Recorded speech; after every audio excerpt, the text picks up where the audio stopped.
Hi, everybody. I'm Erica Lukes, your host of Expanding Frontiers Research. I want to thank everybody for being here, Peter and Jim. Mario, thank you for all of the work that you do behind the scenes. Peter, thanks for your work spreading information out about Expanding Frontiers and all of our work. You can go to expandingfrontiersresearch.org to check out our latest work and to also become a Patreon to support the work that we're doing.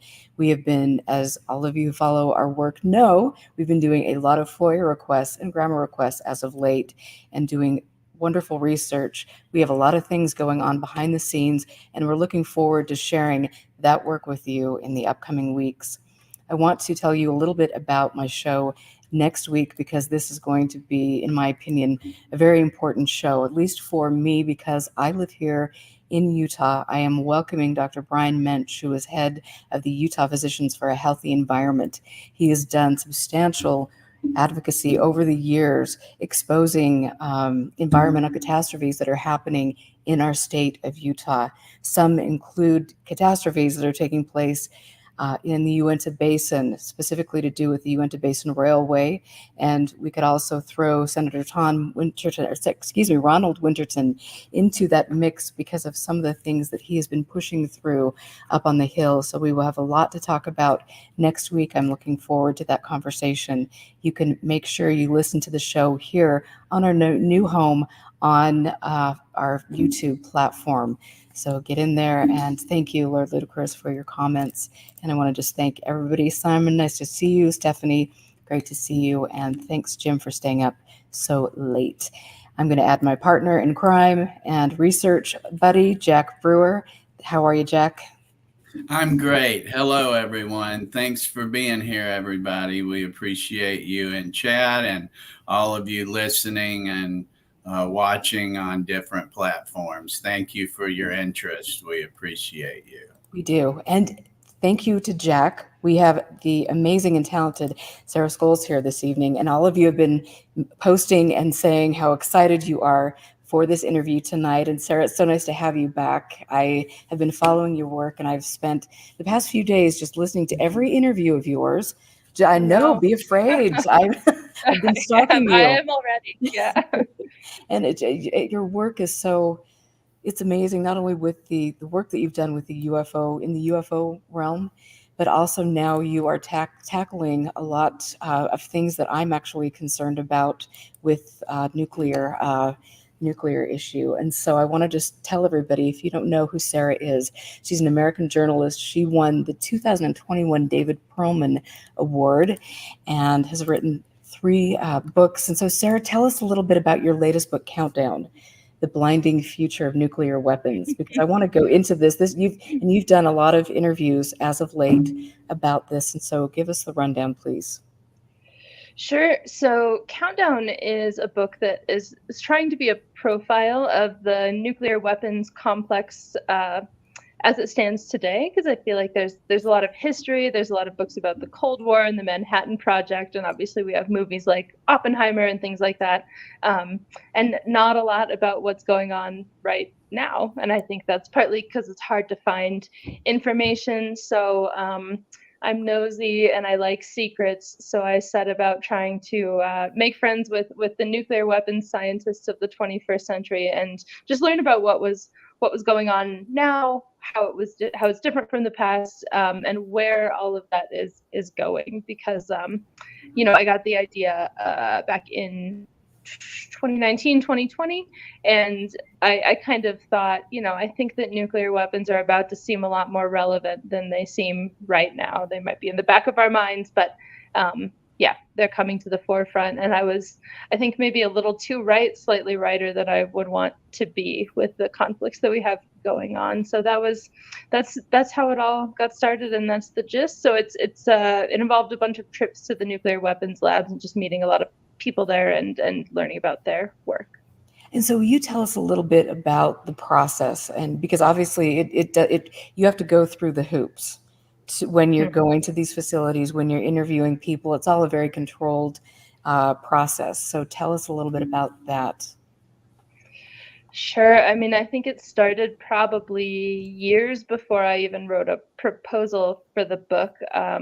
I got the idea for the book because I live out west in Colorado, and I was going on a road trip down to New Mexico, and I thought, I'm a journalist, maybe I'll stop by some of these nuclear labs and see what they're up to. And write some articles about it. And, they didn't really want to talk about their nuclear weapons. They wanted to talk about all the other scientific research they were doing. And that's what made me curious, but it also led me to meet a lot of the people who are doing this work. And so for several years, I kind of tried to build up trust with them and with the public information officers at the nuclear weapons labs, just writing about slightly more innocuous things than nuclear weapons and alluding to them, and then eventually going to the labs and saying, like, look, here's this body of work where I talk about your science and its national security implications, and now I want to do the real deal. You can see that I don't get things super wrong all the time, and so I had to send many summaries of what I wanted to do and who I wanted to talk to, and get my background checked, and go through the kinds of security screenings when you get there, where if your driver's license has your middle name and your passport doesn't, they'll be like, well, you might be a spy. We're not sure that you can come in here. And so, but they were surprisingly cooperative, really. I think that they also feel misunderstood and like they would like a little bit more to be public. So it was definitely the hoops, but ultimately they wanted stuff out there too. And that must, I mean, Jack, go ahead. I'm sorry. I didn't mean to interrupt you. That's okay. Thank you. I've been gathering that, Sarah, that you explored the scientists and the people that work in that industry, and then you also explored the activists and the protesters and things like that.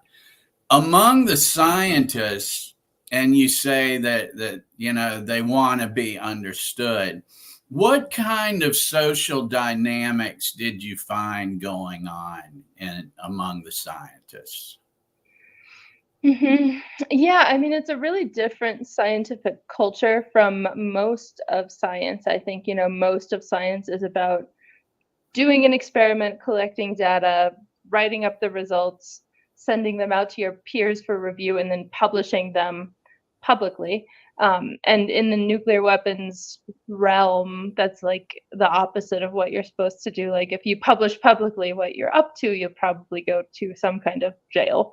And so they kind of toil in obscurity a little bit in a part of science that most university researchers don't even understand the world. And so I think they feel a little bit proud probably of being part of the secret club within nuclear secrets. So there's that kind of element, which we also see, in the UFO world. People think they have secrets. You feel a little bit elevated, but then also maybe a little bit underdog because they don't have the same kind of accolades and publicity that academic scientists get. And I think they feel misunderstood in that most of them, I didn't meet anyone who was a total war hawk who just wanted to go around, dropping nuclear bombs on anyone. And so they feel their work, helps keep the peace or helps keep the world stable, helps keep nuclear weapons, from having accidents or things like that. And so they feel, I think, really misunderstood by a lot of the rest of the world. And so there's a little bit of that kind of complex going on too. That's interesting. So they might actually agree with many of the issues the protesters are concerned about in certain ways. Yeah, definitely. And I mean, with the caveat that the people who did my background check would probably never let me talk to someone who just wanted to go around dropping bombs on people. The people I spoke to were actually mostly in favor of disarmament, of not having nuclear weapons. They just don't think that's a realistic world right now, and someone has to work on them, but they would like to move in that direction. So the same ultimate goal, I think, is that the activists, but maybe just probably on a slower time scale than they would like. Mm-hmm. That's so fascinating. Can you talk a little bit about the different testing facilities and what specifically they do at each facility? Like the labs themselves, you mean? Yes. Yeah. Yeah, so the one I spent the most time at is Los Alamos National Laboratory, which is in Los Alamos, New Mexico. And that's, the famous one that everybody has heard of. And there they do a lot of the basic science experiments to kind of understand the physics of how nuclear weapons work, because even though, it's pretty basic physics, we've had nuclear weapons for 80-ish years. There's a lot that we don't really understand about how atoms and subatomic particles interact in these kinds of conditions. So they have facilities where they can study what radioactive materials would kind of do in high pressure situations, and they also do design work to understand how the engineering part of nuclear weapons work. Then Lawrence Livermore National Laboratory in Livermore, California, is they have a giant machine that maybe people have heard of called the National Ignition Facility, which we mostly hear about in terms of like fusion energy. It's a place where they do some research about nuclear power and nuclear energy, but it's really there to create the conditions inside this big, it's just I don't know what to call it exactly. It's the world's biggest laser. They shoot the world's biggest laser at a tiny piece of radioactive material. And then it's essentially like a very, sort of like a very small nuclear weapon, except not actually exploding it. And they can study those conditions. And then at Sandia National Labs, which is in Albuquerque, which is the other place that I spent time, they do kind of the non-nuclear parts of stuff. So if you need, explosives or other kinds of components that go into nuclear weapons, they do that work. And then of course there's the Nevada test site outside of Las Vegas, where they used to just detonate nuclear bombs to see what happened. We don't do that anymore, thankfully. But we do small scale experiments deep underground that are just shy of what a nuclear weapon detonation would be. So I would say those are the four main test facilities. I think you're muted. Yes, thank you. I know what I'm sorry. I'm trying to respond to people in the chat and things. So I try to mute and I apologize. And then I forget to unmute, which is just that kind of the way I roll. But how, when you're meeting people that are protesting this, what types of lengths are they going to protest? Yeah, the protest movement is much smaller than it used to be during the Cold War. It was kind of like a groundswell of activism around the 80s was maybe the height of it, and now it is it's much smaller, and at least the balance that I've heard is like people are more concerned right now about climate change and are more activist about that. That's like the existential threat instead of nuclear weapons. So it's kind of largely the old guard of people who kind of remain around from those really, really activist days. And I think, it's not chaining themselves to the gates of Los Alamos for the most part or things like that, but there are a few watchdog groups, like there's Nuclear Watch New Mexico, the Los Alamos Study Group, Concerned Citizens for Nuclear Safety, a few groups like that kind of, they just keep a really sharp eye on what's going on at all of those labs that I just mentioned. Like they trawl their website to get all the documents about what's going on. They keep up with things like environmental remediation and contamination and testing and stuff like that, and make those things public. So I think it's a lot of kind of informational activism going on because things are so secretive that even just putting things out there is a sort of radical act.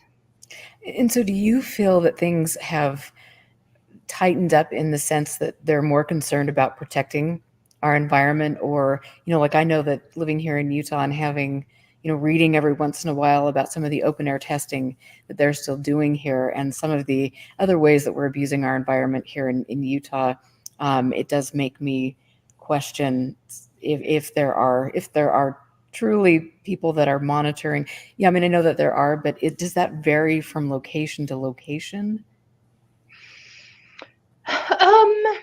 Yes, I think so. Although at the Department of Energy, which is what's in charge of nuclear weapons, and under that, the National Nuclear Security Administration, they have a whole arm of the organization called environmental management that they actually split off from the rest of the Department of Energy, because they said, you guys, the main organization, are too focused on your weapons and these other things that you're doing, and you are not focused enough on like cleaning up the things from the past, or in monitoring the safety of what's going on right now. So they do have, it's not obviously it's part of them, so it's not an independent watchdog, but they do have a group totally focused on it. But I mean, the Department of Energy is also responsible for the largest environmental cleanup in the world, and I think 85% of the like liability for environmental cleanup just from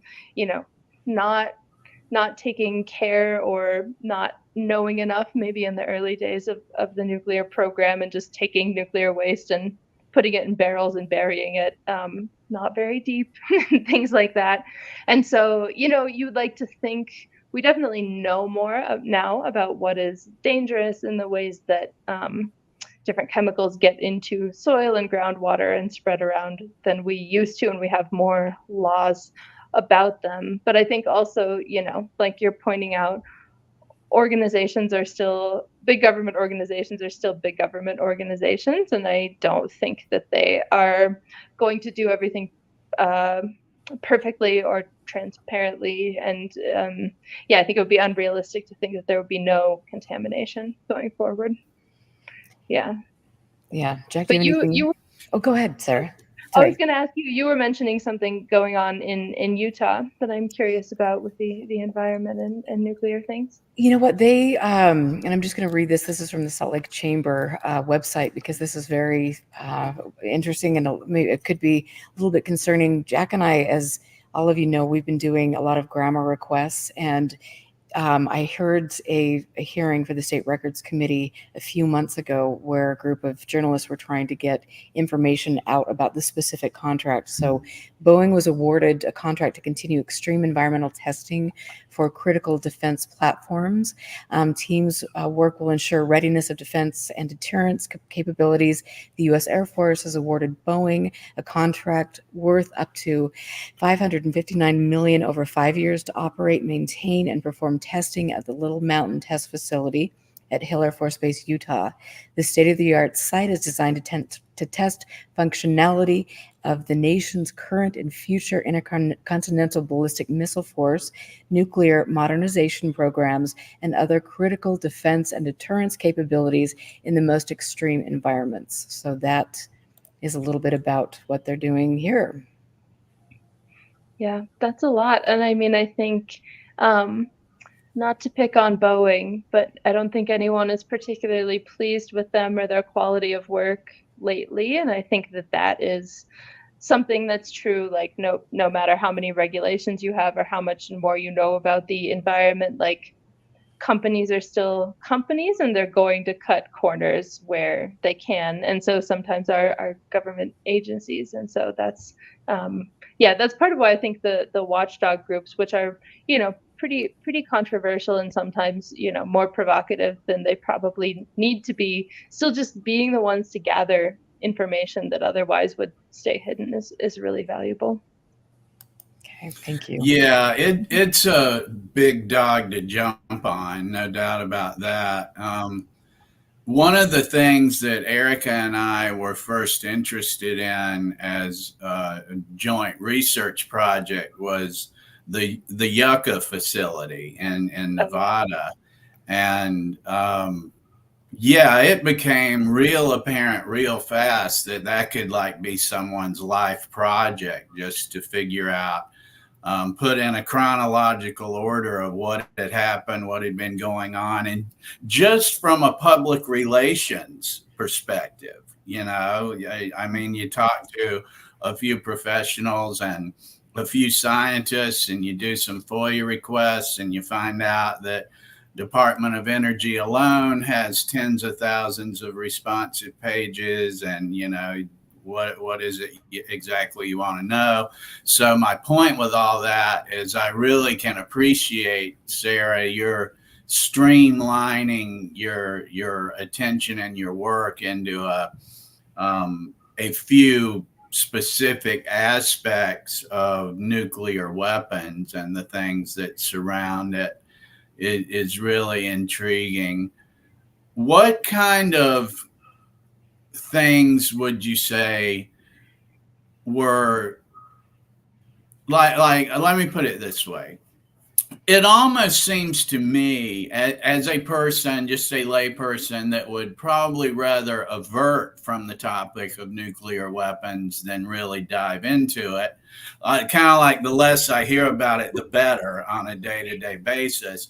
Yet at the same time, I have kind of this ongoing feeling of dread that is attached to it, of complacency.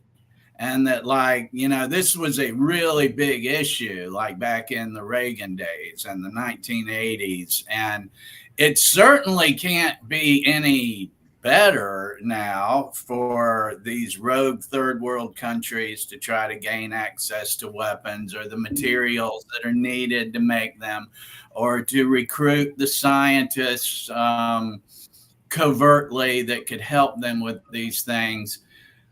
What should a layperson, what would you say to just the general population that's just worried about how do you defend, how do you secure nuclear weapons and the formulas for making them forever? Isn't that what we're talking about here? Yeah. And I'm going to hold you personally responsible for doing that. Actually, Jack, you are in charge of keeping nuclear weapons out of rogue hands. Forever. No, forever, no problem. Yeah, I mean that's a huge question, and part of what some of the American nuclear weapon scientists who I spoke to, what they said is, like, at this point, physics is physics, and the physics of nuclear weapons is decades and decades old. Like, the basics of it are not, it's not revolutionary. It's not hard for, even non-expert, relatively unsophisticated actors to understand how one would work. The hard thing is getting your hands on the material, which we hope people do not. But at the same time, and here I feel like I'm just making your existential dread worse, but there is a database. No, please go ahead. Go ahead. Yeah. There's a database from the International Atomic Energy Agency that tracks how often nuclear or radiological material goes missing and how often that is likely to be malicious or some kind of trafficking. And, there's hundreds of instances of that, and we've never had, there's never been a dirty bomb, which is just radioactive material strapped to regular explosives. But I don't want to encourage anyone, but that's very easy to do, really. But there are, the US has organizations dedicated fully to trying to stop that from happening, and to tracking where that material might go. But yeah, I mean, the world is much more complicated than it was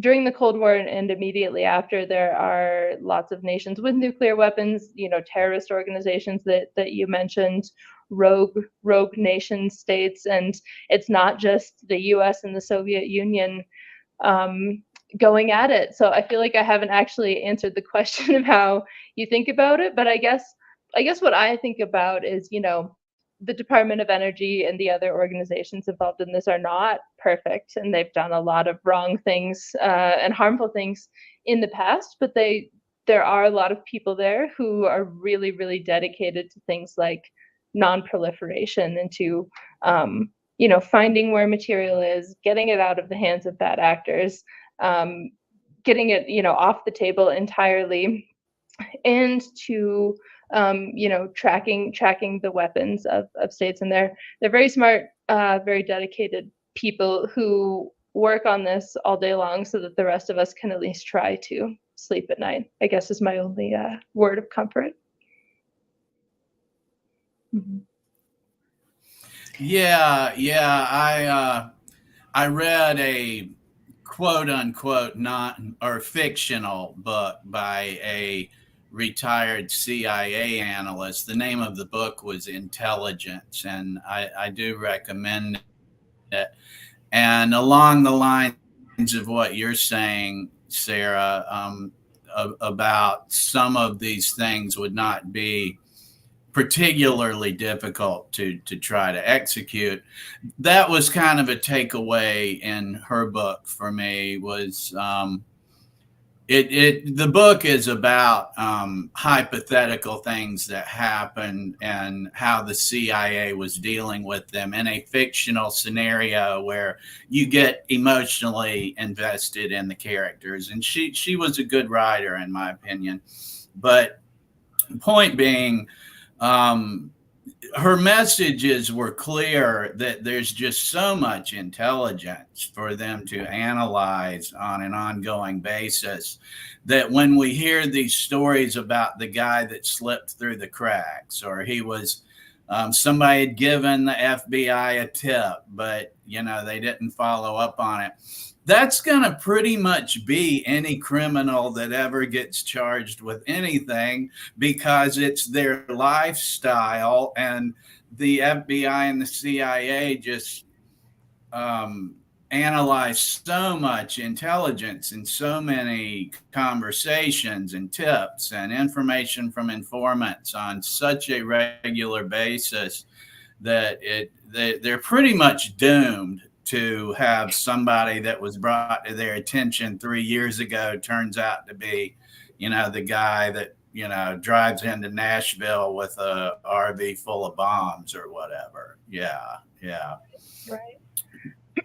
Yeah. But that's not to go on a tangent, but like things like that are maybe a good use of our increasing artificial intelligence capabilities, is helping sort through that information. Obviously that requires like a lot of vetting and making sure the AI is legitimate, but if it's impossible for humans to go through all of this and not miss anything, maybe we could have a little computer help, which I imagine they're at least starting to do. Yeah.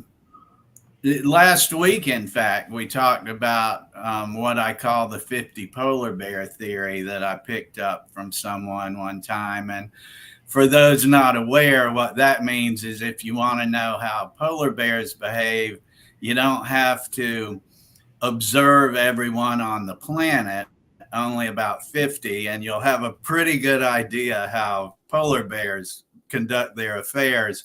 Yeah, it would seem like with state-of-the-art AI and computer programming, they could have a pretty good estimate of the methods of operation of certain people that they're given intelligence about. Yeah, it would seem that way. I'd agree. Mm-hmm. So let's talk some, or let me say this. What else would you tell us about your book? What would you like people to understand or take away from it? Or anything else you'd like to tell us about it? Anything, that's big. I think, something interesting to me with all of the people that I met is, nobody is in kindergarten being like, I want to work in the nuclear weapons complex. And most of the people who work there came there from academic scientists. They were studying astronomy, they were studying physics, they were, experts in black holes or supernovae or something like that. And then that physics that goes into that is also relevant to a nuclear weapon, which is also like a high temperature, high pressure, crazy sort of situation. And so they usually, maintain some kind of research in that basic capacity, like still work on star formation or the specifics of how supernovae explode, in part because they can talk about that out in the world. And so if they're learning something about, XYZ part of how a nuclear weapon works, and it's also relevant to this supernova, they can go publish a paper about that and then get feedback on it and take, somebody says, no, that's totally wrong. That's a really bad idea. Or that seems really right and really great. They can take that back into the other realm. And so there's this kind of crossover between regular science and weapons science that I think, that I, never thought about before I was really working on this.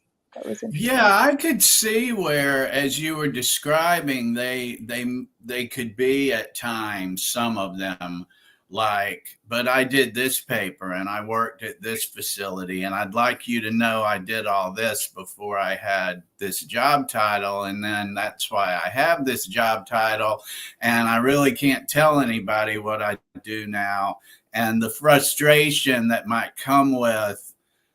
And I went to school for God only knows how many years and how many internships and all of this work that was done because they wanted to be a functional contributing member, and now pretty much don't talk about or publish their work. Right. Yeah, definitely. And at the same time, I'm not really good at looking at the comments as I'm talking, but I did see one about Los Alamos paying super well, which is true. And also, there's not always money for the basic science, the stuff they did mostly before they started, but there is always money for defense projects and things like that. And so if you're a scientist in a struggling science economy, like sometimes working on the defense side of things is very appealing. Sure. And so let me just ask you, when you first started out, when you got the idea to write this book, how did your thoughts and feelings about the issue evolve? Yeah. I mean, I think I went into it being,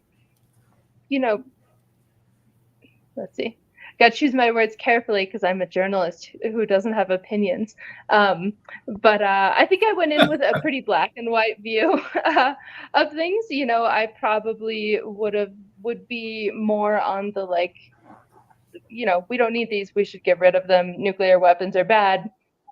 No one wants to harm millions of people and spread fallout across the world, which I think is a reasonable position. But I think the more people I talked to and the more things I learned, I think that having a black and white view of it is not, it didn't work out for me. I think things are grayer than that. Like the idea of deterrence, that like if I have nuclear weapons and Erica has nuclear weapons, we won't attack each other because we could retaliate and kill each other. At the nuclear weapons labs, that's gospel. The idea that is true, and so then that nuclear weapons help keep the world peaceful and stable. And while I don't know that is true, I do think that there's obviously some merit in it, or it's worth thinking about. And I think anytime you meet people who work on something, who have thoughtful, moral and ethical thoughts about what they're doing, and they believe that working on nuclear weapons makes the world a better place, like they're very sincere, you have to at least consider that. And so I think I ended up somewhere in the middle, with I steal this quote from a guy named Brad Roberts from Lawrence Livermore National Laboratory, and he said something like, as long as deterrence is unstable and unpredictable, we need to be moving toward disarmament. But as long as disarmament is kind of a remote possibility, we should be working on upholding deterrence. And I think that's kind of a middle ground where I ended up. What do you both think, though? I'm curious.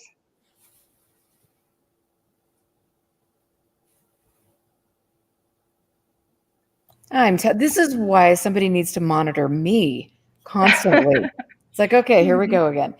For me, I feel that it's a double-edged sword. And I think you summed everything up perfectly. I mean, I would love to live in a world where we didn't have to worry about, all of this, but we don't. I would love to live in a state where we weren't, so willing to store all sorts of things that have a potential to harm our environment. But I know that's not the world that we live in, and so I think it's fascinating, and I'm really looking forward to reading your book. And I just want to show the cover because it's a beautiful cover. Sorry to cut you out, but no, that's fine. Please keep it there. It is. It's a very good looking. We can leave me out of it. I love that. Who designed your cover?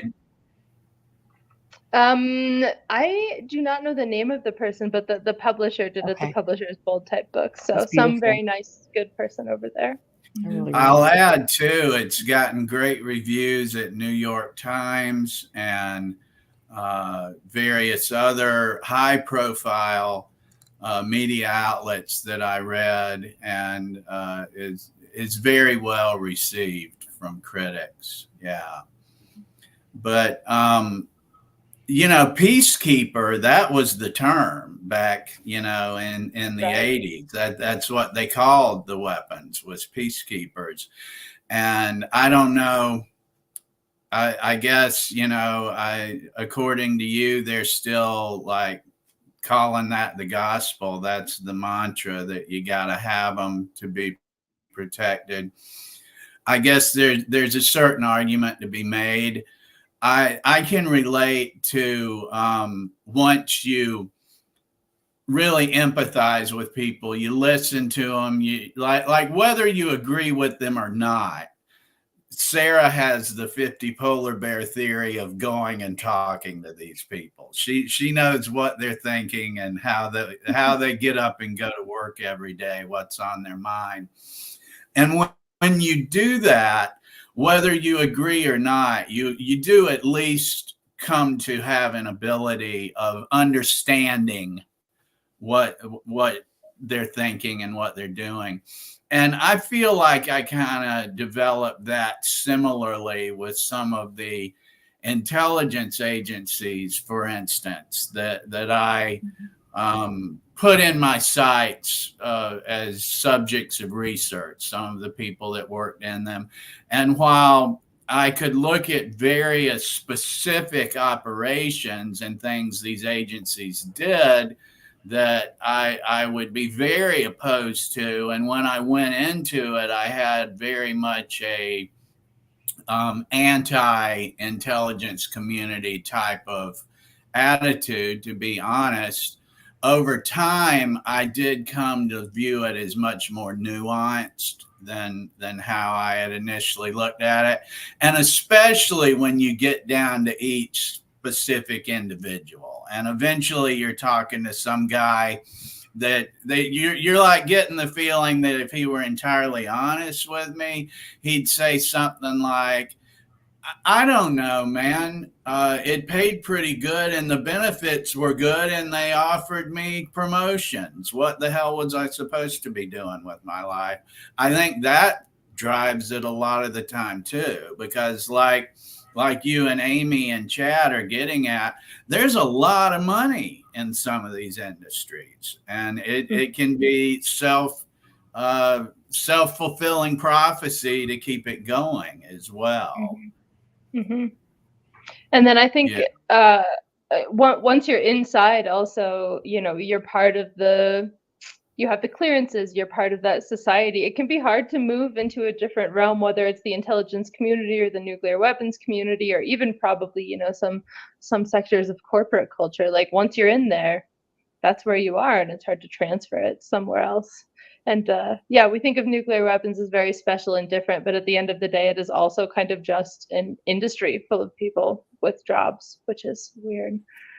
But I mean, I think if we're talking about things that from the book that I found interesting or surprising, there's a lot of people who work on simulations of nuclear weapons, because we don't, full scale test them anymore, and so we have to essentially create like digital models to understand how they behave and what's going on inside of them while they're sitting around, and if they were to be detonated. And so a lot of the physicists, most of the physicists I talk to probably work on trying to understand the physics of nuclear weapons well enough to be able to simulate it. And something that was surprising to me was how much they keep discovering that they don't know. Like they'll get these better supercomputers, these better codes, these more details,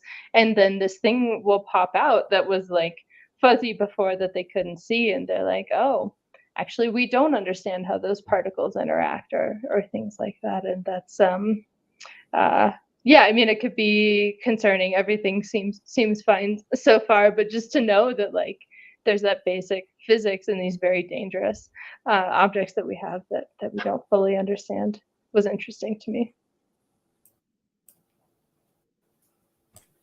So I have to ask you, what's your favorite piece of work that you've done? What is your favorite area of interest? Because you have so many areas of interest. I mean, astronomy, you just are you have so many layers to what you've done, and then you tipped your toe into the UFO realm, which you were very graceful and exceptional. I love what you've done with that and putting forward information as a journalist, very true to being a good journalist. What do you, where, like right now, what would your favorite topic be? That is a hard one. I think I mean, it felt nuclear weapons, I think, was my favorite thing so far, because it felt very consequential, I think, and like I was making something sort of public that was not so public before. But let's see, I'm giving a weaselly answer to the question, because then I was going to say, but getting to know the people in the UFO world and understanding our fascination with mystery was also a fascination for me.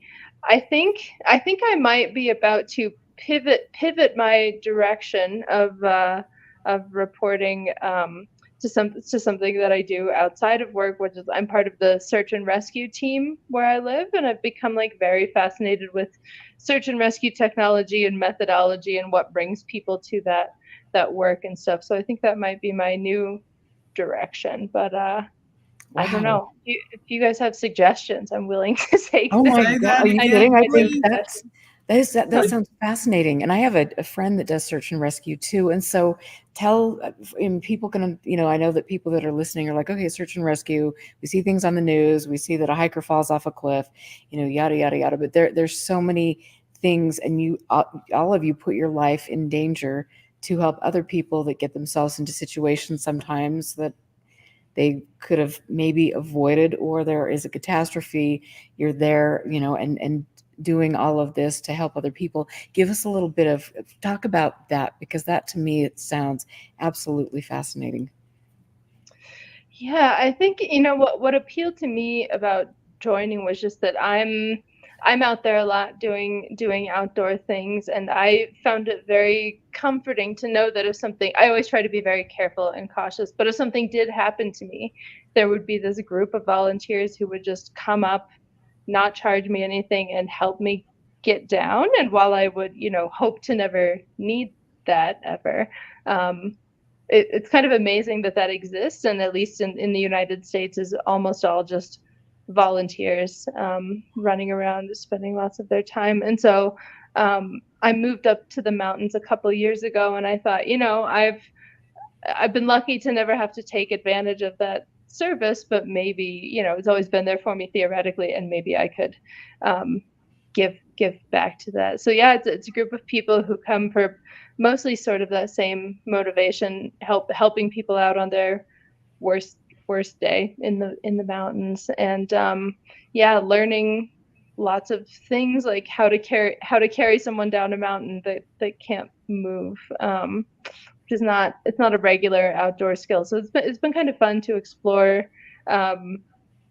learn about something that's very physical and tangible as opposed to writing and, research, which is also satisfying, but is all, in front of the computer. Yeah, I bet that would be a fascinating exploration. I would be surprised too if you don't find some people involved in it that, like you, have thought about being in need, if not actually needed assistance at some point in time. Yeah. Yeah, that's interesting.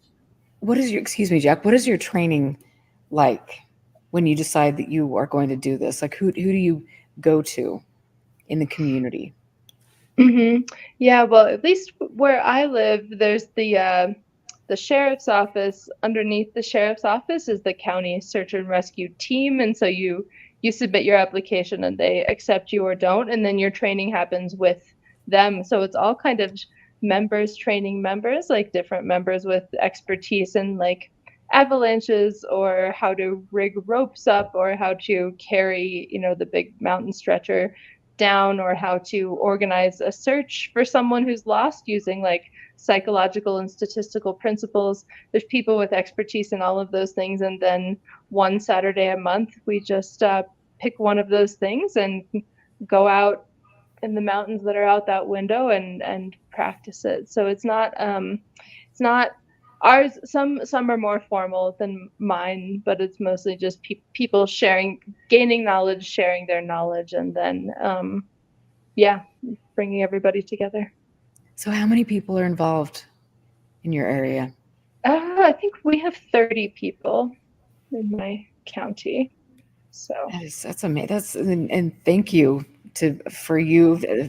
People like you that do that are really invaluable members of our community, and I think that's incredible to have that, to train and to have that, to want to go in and put your life in danger for other human beings when they're in their time of need.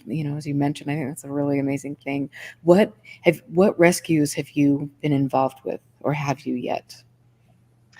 Last year, which was my first season, I didn't get to do very much. I mostly rode around in cars, handing people equipment. But this just in the past few weeks, there was someone who just went missing from a campsite.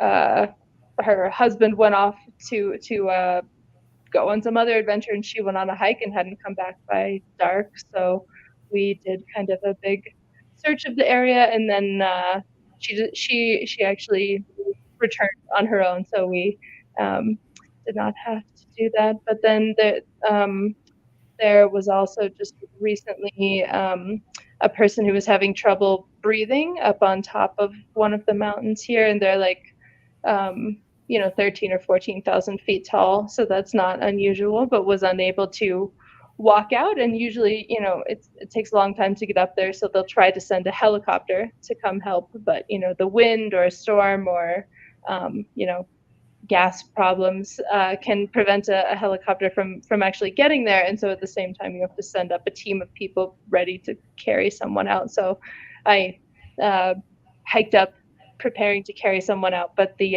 National Guard ended up showing up and hoisting them out, which is good for them because it's much faster. But those are my two recently. So yeah, I'm new, definitely just still learning, but That is so cool. And so like how quickly, like first of all, like where, if you were flying a helicopter out in your location, like how far away was the helicopter from the person that needed to be rescued? Yeah, I think probably around 45 minutes, something like that, from up to down. It's a pretty remote area, and so it's not immediate, but we're kind of near Colorado Springs and Pueblo and places like that. So that's interesting. And so at what point, and I'm sorry, I'm geeking out on this because I think it's fascinating. It is. It's very interesting. I know. Yeah. I love it. And so how, like, what point does the National Guard get called in?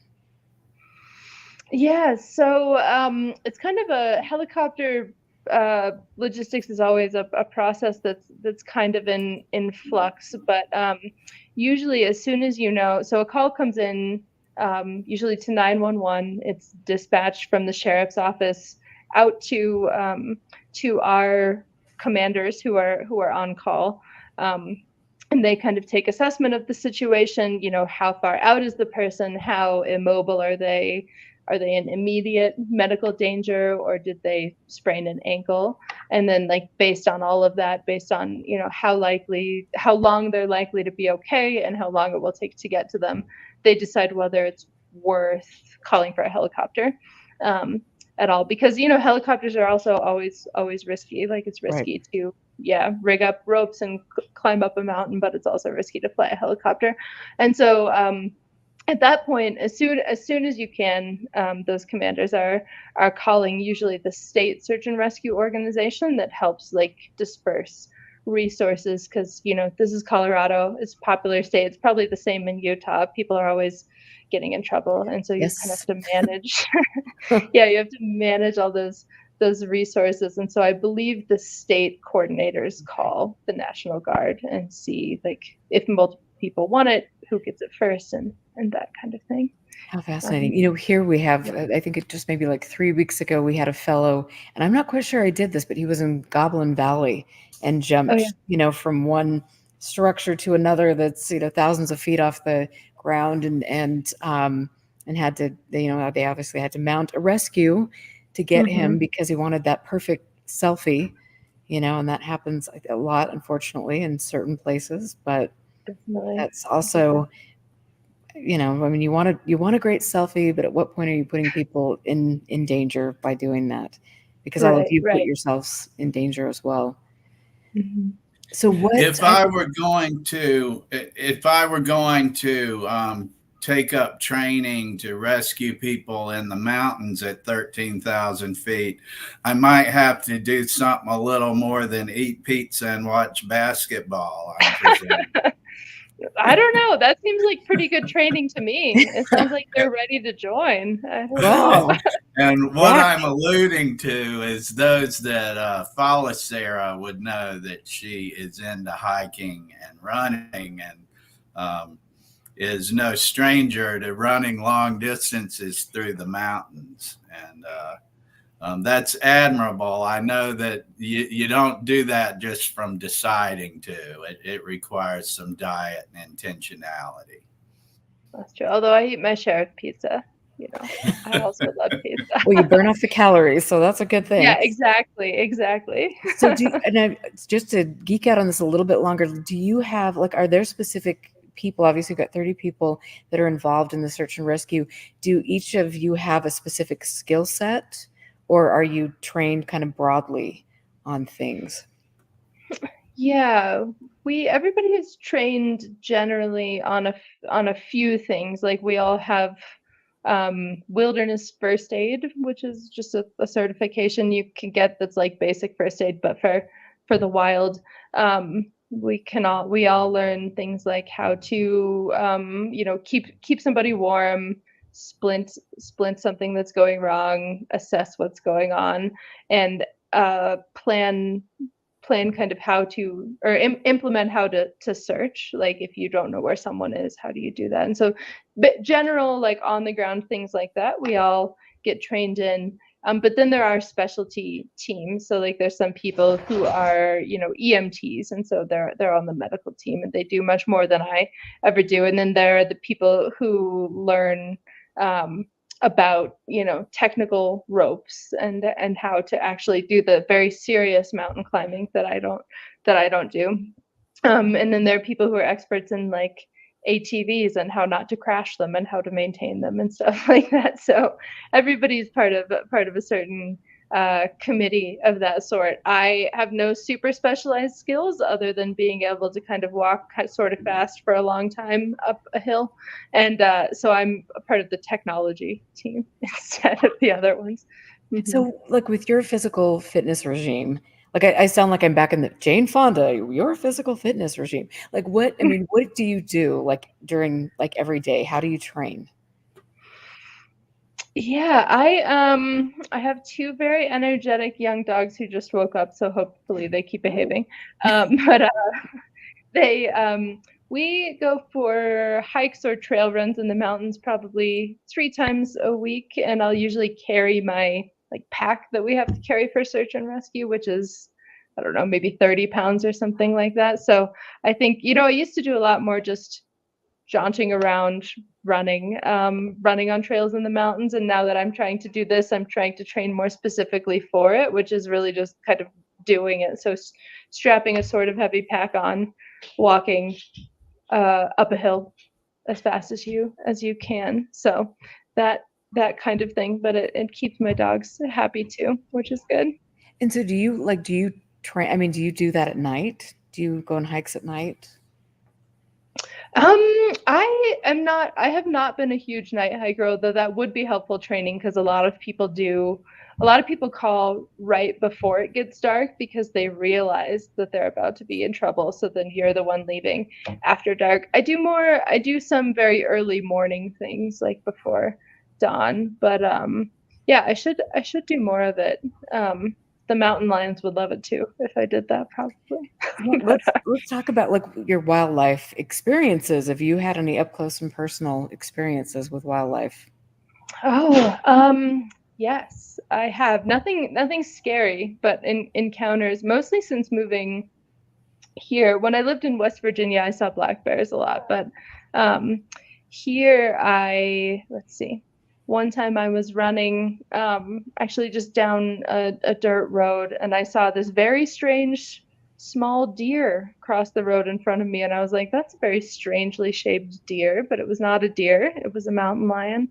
And it was the first one I had ever seen. It just kept going as far as I could tell, but I picked up a rock and walked backwards in case it was stalking me, which was maybe dumb to do, I don't know, but it wasn't chupacabra. That's comforting. It was not. And then one time, one of my hobbies out here is finding old mining claims, especially radioactive ones, which Utah has a lot of too, a lot of old uranium mines. Yeah. And walking out to them. And one time I got to this little, it was kind of like a sideways hole, and something just poked its head up from the middle of the mine, and it was a mountain lion head. And so I left there. So those are my two favorites, I think. Yeah. Mm-hmm. And so when you're exploring the old mining claims, like, do you have, I mean, are you checking things out on a map and then going to a specific location, and what do you do when you get there? Yeah, it's a pointless activity, but one that I enjoy. Yeah, there's I'm probably every state, at least in the West, the American West, has one, but there's an abandoned mine lands database from the U.S. Geological Survey, and you can just get the coordinates of like all the old mining claims and information about them. And so I downloaded them, uploaded them to a mapping app that's on my phone, and so now I just have the locations of mines hidden on my phone. And so for the radioactive ones, I usually take a little Geiger counter out there and see if I can tell that there is radioactivity going on. And I don't, for people always say, like, do you go in? No, I don't go in. I stay far enough away. But usually I just look around. I just kind of like the idea that everywhere that seems very hard to get to, people have pretty much already been to and done really hard things, not always good things. It's not always great to mine and dig holes and leave your uranium sitting out, but you can be miles and miles into the wilderness and someone like left their tin can there 100 years ago, and it's just kind of like a cool window into the past. So I usually wander around and see if I can find some old metal or weird things like that. So do you have a metal detector? You should come sometime. No, but I should get one. Yeah, come on over. I will say that I do have little moments on YouTube when I'm watching guys with women, men with metal detectors going out, and I'm just like, there's something so just that's cool about that. I would love to do that, and I love going out hiking and exploring places like that here in Utah. And I just have to ask you, because there's so many YouTube shows now, and there are people that go out there and want to get get a lot of hits with their things, but they're climbing into places that are protected places. Specifically, we've got a lot of Fremont sites, a lot of really sacred, special sites that people are going into and trampling over and causing a lot of damage. Do you have that? Do you see a lot of that in your area? No, there are not that many old settlements or sacred spaces right near where I am. And so I like to think if there were, that people would be respectful of that. But you never know. And I think on the other side of the mountains, where I live in a valley, there's mountains and there's a valley. On the other side, I know there are more special and historic sites over there, and I think probably some of them become like local teen partying spots or things like that. So I don't know. Yeah, there's definitely respectful and non-respectful ways to go about exploring out there, and to remember that we're not the first, and also that the people mining or doing whatever 100 years ago were also not the first. And so Right. Definitely. Yeah, thank you. Those are great comments. And we'll have to take you up on that, because this is one of my favorite things. And I've wanted to forever just go rock hounding, which I'm going to do this summer. And I want to go, we've got all of these wonderful deserted, ghost towns here in Utah. And I would love to just go out and photograph some of these things and maybe camp. I don't know, but I think it's really cool. I enjoy exploring like you do. Yeah, definitely. Yeah, and we'll bring Jack and we'll give him pizza at the end of it. So maybe he'll come. I would love to see this. This could be a new YouTube series, actually. This will be good. Mm-hmm. So I want to, and I've noticed some people in chat talking about David Paulides and the missing 411. And we've always, you hear about people that go missing, and then there are these elaborate stories that are told about them disappearing, and it's in relation to a Bigfoot or an alien abduction, things like that, which I honestly think is that is something else. But I mean, what are your thoughts about the David Paulides missing 411 thing? Is there something truly paranormal taking place when people go missing? Yeah, I mean, I myself have not seen any evidence of that happening. I mean, I've watched his documentary, and I think I mean, kind of like not to relate everything back to UFOs, but having someone gather the data, kind of statistically analyze it, and look at these anecdotal cases of things, and try to make some larger sense out of them, I think is valuable. But I think that making the leap to paranormal has not always, it doesn't sit well with me. It's a little like for UFOs, concluding, if I don't know what it is, therefore it's aliens. And I think it seems like a pretty big leap to me. And some of the correlations that he sees between different cases, or like geographical clusterings or things like that, I think could probably use a second look. But I mean, I think even just getting eyes on missing people's cases and trying to understand statistically what's going on, I think that's valuable work. So what do you guys think? Mm-hmm. Jack, what do you think? I'm going to turn it all around on you. I would agree with Sarah. She can be so tactful in saying, I haven't seen any evidence that would support that, is a really good way to put it, I think. I was just sitting here between the discussion about animals in the wilderness and then, tying paranormal into that, to show you how my mind clicks. Back in the day, there was a very popular show on television called Green Acres. And it was about these city folks that went and lived out in a farming community. And it was very bizarre. It often kind of had that LSD type of humor that you had from the Beatles movies and things like that. Kind of Mad Magazine type of humor sometimes.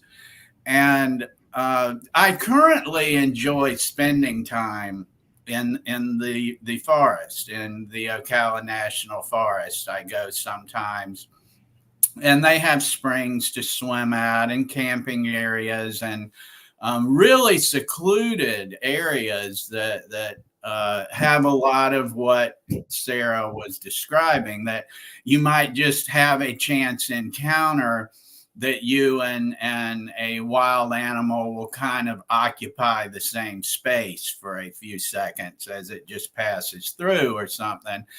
And it kind of, when I've been out there, it has made me appreciate how Green Acres kind of really captured some of the flavor of the humor and the self-doubt that can even come with that you'll be like, wow, was that a bear? I think a bear just walked by, but everything looks like it did 8 seconds ago. Did that really even happen?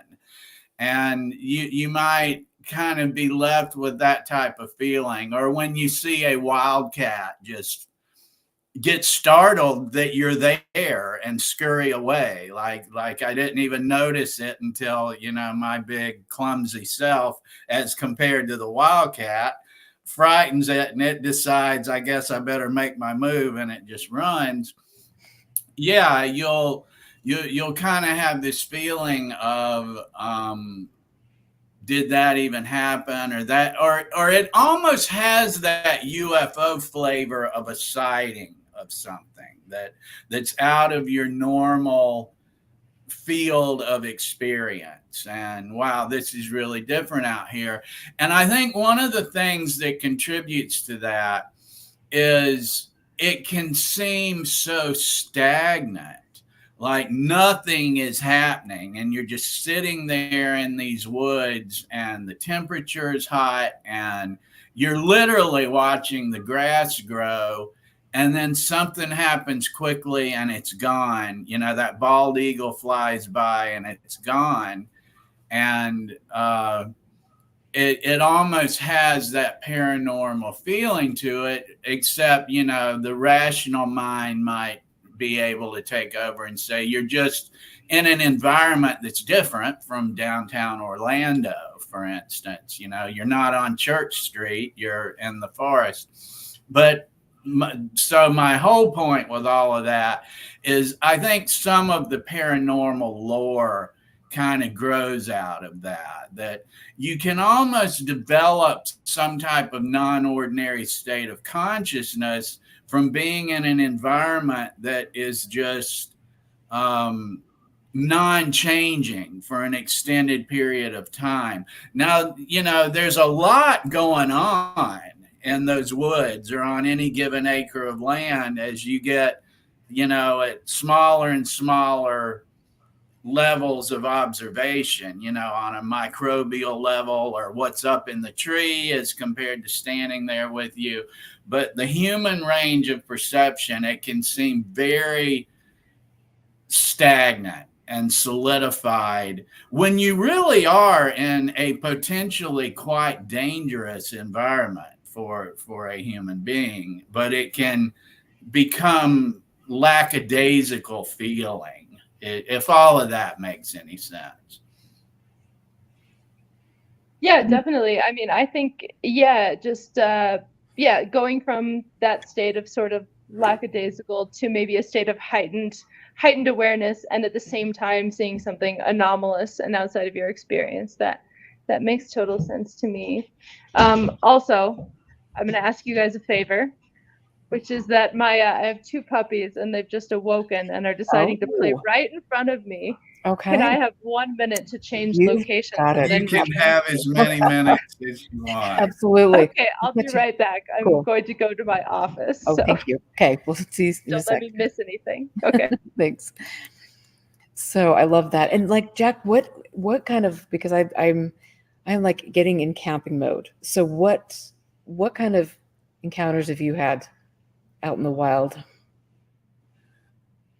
One thing that fascinates me about bears is they are very light on their feet, and they're great climbers, and they're great swimmers. And I don't think people would just think that when they're thinking of a big, 600, 800-pound animal that just lumbers along. And one of the things that I've observed about bears that's interesting is they can move through woods very gracefully without rustling the bushes and the trees around them, which is to say, the answer to your question. One time I was on this little street out in the middle of nowhere in a rural county, and there was a bear just walking down the street. So I slowed down just, to stay back and let it do what it wanted to do. And it went off the road and into the trees. And you know how we talk about little black cats and we call them voids, because they're black. Well, bears are like a big void. When he hit that tree line, he just vanished. And I was expecting to see trees swaying and bushes moving. And I thought this big animal will just make a path, through. But no, they literally just vanish when they hit a tree line. Wow. And the leaves aren't moving, or like they're just gone. And I think that kind of thing feeds the paranormal ideas, like cats having 9 lives, because you're with your cat in your living room and you walk in the bedroom and the cat's sitting there, and because it's just faster and wilier and more nimble than we are. Right. Well, then you throw into the equation that you're camping with somebody who sees shapeshifters. So, oh God, Yeah, that was a fun, it's a mindset. That's for yes, sure. it is. It's amazing what can happen. But I just have to say really quickly, we had and I posted this on Twitter, but we had a sighting of a bear in Salt Lake, in downtown Salt Lake, and they found it up in a tree. I read that. Yeah, that was very fascinating. And then, Division of Wildlife Resources came out and decided to tranquilize the poor thing when it was 15 feet up in the air and it fell to the ground. And so, yes, but accordingly, apparently it is fine and it's out in the wilderness. It was probably, thanks to some AI generated fake video. I'm just kidding. But anyway, that was quite interesting to see the way that rolled out. But anyway, and thanks you guys for all the great comments. Before we start back, yes, thank you guys. Before we jump back into conversation with Sarah, I think now would be a good time for my commercial, if that's okay, to take just a moment and encourage folks to follow the Expanding Frontiers YouTube channel, share it on social media and whatnot. And you can get to all of our social media accounts and our Patreon by going to expandingfrontiersresearch.org. And if you would like to make a one-time contribution and join our financial supporters, we would really appreciate it. There is a yellowish, orangish button, donate, on the homepage, and that takes you to a secure PayPal link where you can make a one-time donation with a credit card or debit card or your PayPal account. From our homepage, you can also access the EFR Patreon account. And over there, we share the records that we're getting through the GRAMA and FOIA requests that we're doing. We give instruction on how to submit your own FOIA requests and explain the things we're doing and just kind of let you see how the sausage is made, so to speak.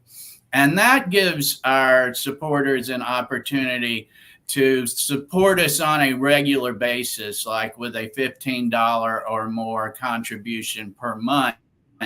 And that helps us with our fees for FOIA requests and operating the website where we report what we learn and helping with the costs of Erica to do her show on a regular basis and the things like we're doing here tonight. So I encourage you to financially support EFR if you find our work worthwhile and enjoyable, and we really appreciate your support. Thank you.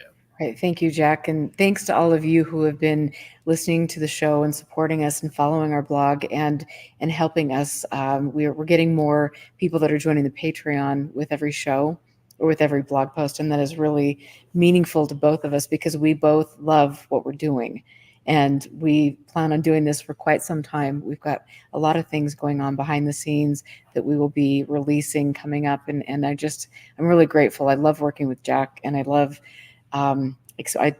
this gives me, Expanding Frontiers really is meaningful to me.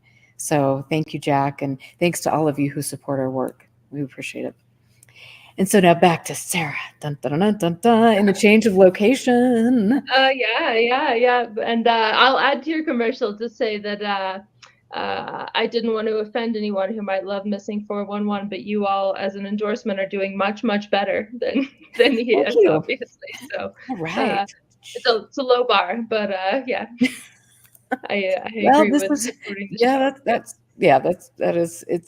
The whole thing is very interesting. And let's get into the UFO world, because I know people here are asking questions about that. And so you took a deep dive into that topic. And what were tell us how, again, for people that don't know, give us a little bit of background on how you got involved in that and what happened once you dipped your toe into that. Sure. Yeah, I got involved back at the end of 2017, which probably most people here are familiar with, the big New York Times article that came out at the time about an alleged Pentagon UFO research program that there are a lot of problems with that we don't need to get into right now exactly, but I had an assignment from Wired magazine to go look at that article and say, wow, this is a wild claim that the Pentagon was researching UFOs and they found these amazing, crazy things. Why don't you go through that story sentence by sentence and see what you can find to actually support those claims or disprove them? And so I started going about trying to do that. And very early in the research, I met people like you both, and well, I didn't meet you, but people like you who think critically about these topics and examine them from a lot of angles, including the social ones, the intelligence community ones, these like external cultural and social factors, and not just like, oh, I saw a light in the sky. And so it was talking to people of that sort, anthropologists, historians, and also people who were just very interested in UFOs, but totally agnostic about what they were, but just kind of liked pursuing a mystery, that I was like, oh, okay, I see what is appealing about this. I'd always been interested in SETI, the kind of scientific search for alien life, but I had never really thought about UFOs until then. And all of a sudden I was like, wow, I get the appeal of this. I'm very interested in this community, and I'm very interested in how it intersects with all of these earthly topics like politics and money and religion and all of that stuff. So anytime you put like politics and money and religion into one topic, you kind of have to write a book because there's a lot there. So then I just started doing research and hanging out with various members of the UFO community. Interviewed Jack for it. That's how we met, and just kind of, I guess, profiling different UFO events and different UFO people from different lenses, whether that's the conspiracy or the politics or things like that. So that's where I was coming from. And so what, obviously 2017 was a big year in the topic, and we could go into the weeds on that one. But sometimes just for mental health, we're just not going to go there. But I think other people are already, great. Have at it. But, you mentioned, politics and money and religion. So what were your thoughts? What patterns could you see with regard to big money donors, the way information was being crafted or shared, and how religion played into that. Let's see. Well, on the politics side, I think there is a historical pattern of there will be some large, very public event like the 2017 UFO story that will garner a lot of public attention and scrutiny about like what's going on in our skies that we don't know about. And then as a response, the government will form some kind of investigation program to look into that, and also probably to placate us about what we're afraid of. The one paper I read called it a dose response mechanism, like you kind of inoculate people against the idea, and then that kind of goes by the wayside, and then it comes back in a wave. I mean, you two are no strangers to the idea that these things come in historical cycles like that. But then to connect that to the money, I think that there are also UFO quote unquote celebrities who will try to make money from speaking gigs or from claiming that they have the truth and taking people out to see the truth in the sky, or things like that, or publishing books or making documentaries or movies, and that kind of play into that cycle that leads to the political response. I'm not sure how much money any of them actually make, but I do think that there are people who are trying to make a living at that. And then religion, I think, comes in maybe outside of those two things, where more for just like the average maybe UFO believer who believes something sort of paranormal about UFOs, whether that's aliens or something more spiritual or things like that, where it's, it is a deeply personal experience that people often have with UFOs. And actually was this Jack's essay that I'm going to be trying to remember what it said, or was it someone else's, of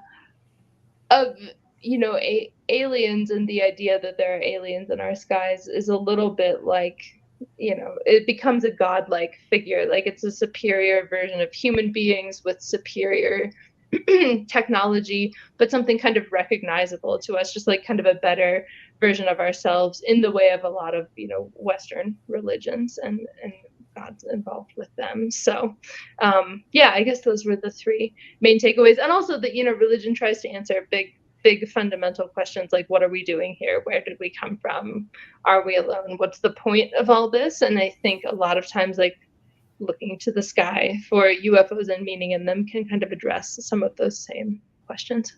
Okay, thank you. And I mean, it is interesting to me that right now, especially when we've got the political climate that we do in our country and frankly all over the world, but to see certain people that have been making a living at promoting UFOs, and then they're it's like what they're heads popping out of the holes, and it's just like more and more you're seeing people coming out of nowhere with data mining websites, and here, join this, you want this app on your phone, and it's very interesting. And then you've got conferences where you're seeing people like Ross Coulthart presenting and saying, but Trump knows the secrets, he knows where the bodies are buried, and you see this, and it's just like, okay, for anybody who doesn't get what's going on right now, I don't know what to tell you, but maybe grow up and let's kind of take a look at these things. I mean, it is so in your face that this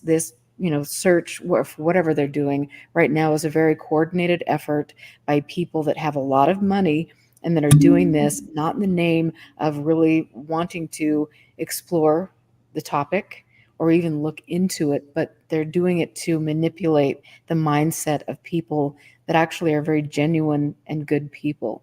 And I don't know, I just want to ask you about your opinion, Sarah, on that, and Jack, you as well. Even though you, Jack, and I, we talk about this quite a bit, but I think this is a really pivotal time. And Ross Coulthart's little speech at SEU was pretty mind-blowing to me, but shouldn't be surprising. Yeah, I mean, I think, I don't think taking advantage of anyone is a good thing. And I especially don't think taking advantage of people's sincere belief and interest in something is a good thing. And I think, coordinating something like what is happening behind the scenes, also not a good thing and not genuine. And I think, but the UFO history is full of that. And I think, it's hard to hold people accountable for that, especially when so many things happen in the shadows in that kind of coordinated way. But for the most part, most of the people who I spoke to in my reporting are just, very genuine, very good, very sincere people who have some kind of meaningful connection to UFOs in some way. And whether I agree with them or not, I think that treating them poorly and taking advantage of that is, it's not good. But Jack probably has more coherent thoughts than I do. No, that was great. Thank you. Well, something Sarah says, she said it tonight, I'll paraphrase, I've seen her say it in other interviews, that stuck with me, and I really appreciate it, is we seek to confirm or refute things that people say, or that 2017 story. And we can think whatever we want. I mean, we've got to have an idea or a hypothesis or an assumption, or we wouldn't even go into the story. Like there's something we think is happening, or we'd never compose the FOIA request and submit it to the 8. Like, you've got an idea what you're looking at. So then you seek to confirm or refute that idea or the person's assertion or whatever the case may be. When we're looking at people like Mr. Coulthard, and I mean, I could just run down a list that do not conduct their affairs that way. We should implement the buyer beware rule there, that when people are telling you things and they're not giving you the information that confirms it, you have the right to question that. And when you're then treated as a problem or then they often try to turn your efforts to confirm or refute that information into a personal attack or an ad hominem attack. And we experience this all the time in the Utah community, in the stories that we've done, in the grandma requests we've done. And I think a lot of the time, people do become so comfortable and entitled in their positions of authority that they sincerely do feel the important word there, attacked if they're expected to conform to the same rules that apply to everyone else. Mm-hmm. I think that happens a lot, that there are self-described journalists, self-described scientists, self-described researchers and writers, that when you ask them for a source or a citation, they are insulted.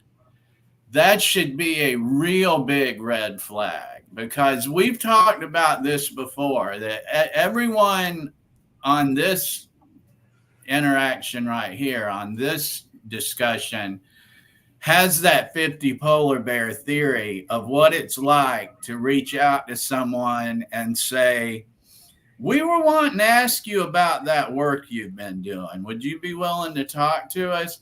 You know what it's like when they say, would I? Boy, would I. Can I email you? Can I meet you? What do you want to do? What time's your show? I'll be there. And you know what it's like when they hem and haw, and if they answer you at all, it takes them weeks to get around to telling you that it's kind of complicated to explain, but blah, blah, blah, blah, blah. You've got that 50 polar bear theory, and you know when somebody is not able to confirm their assertion, and we should really watch out for that. And the UFO community just gives a really glaring example of that. But it's really in all types of information exchange, politics. We're going to be voting, the local governments and the things they're doing, the activities they're engaging in, what they're allocating their tax funds for. All of that, it applies. UFOs just give us a glaring example that men are getting on social media, and men and women are getting on social media and making assertions that they can't back up. But it's in all types of social interactions and social circles these days. And I just really appreciate Sarah just puts it a simple way, that you seek to verify or refute, and everything else is just talk. And that's great, Jack. And I wanted to say, though, and I think not only in the UFO community, but as you mentioned, in many other communities, I mean, whether it's moms that want to keep their children safe, and people that are getting into specific groups that are, they can find kind of a little hook, this is my community, and then they're getting fed information that isn't even realistic, reliable, or could lead to people going down really dark rabbit holes. And I think that's where we are in our country. We don't fact check. We've gone, fake news, all this crap that we've heard since, for the past, how long now? It seems like it's been 50 years. But at least 8. Oh my God! I mean, I feel like I've aged. Yeah, it has years. been. Yeah, but it's like there are ways to verify sources. There are ways. If you look at this slick website and you think because this guy and this person and blah blah blah are all going to this website and reciting the website, that's actually good information. Maybe you need to kind of do a little bit more research on who's funding this, where people are coming from, how long has the website been up. I mean, there's so many ways to check your sources. And now, especially, I think that right now what's happening in the UFO world is a small kind of little, lens to look at a tiny subset of people. You can see how glaring it is to see that everybody that has shaped this subject is promoting a political agenda. And I'm sorry if anybody in chat can give me one name of a person that is in the public talking about this subject now, that is gracing stages. If you could tell me that they're not motivated by something political, then I would love to know that. But it's getting into a point, it's dangerous. And I know that Amy brought that up a little while ago in chat, just saying, and sometimes people get violent. We saw with the interview with Stephen Greenstreet last week, where he was talking about what happened to Sean Kirkpatrick.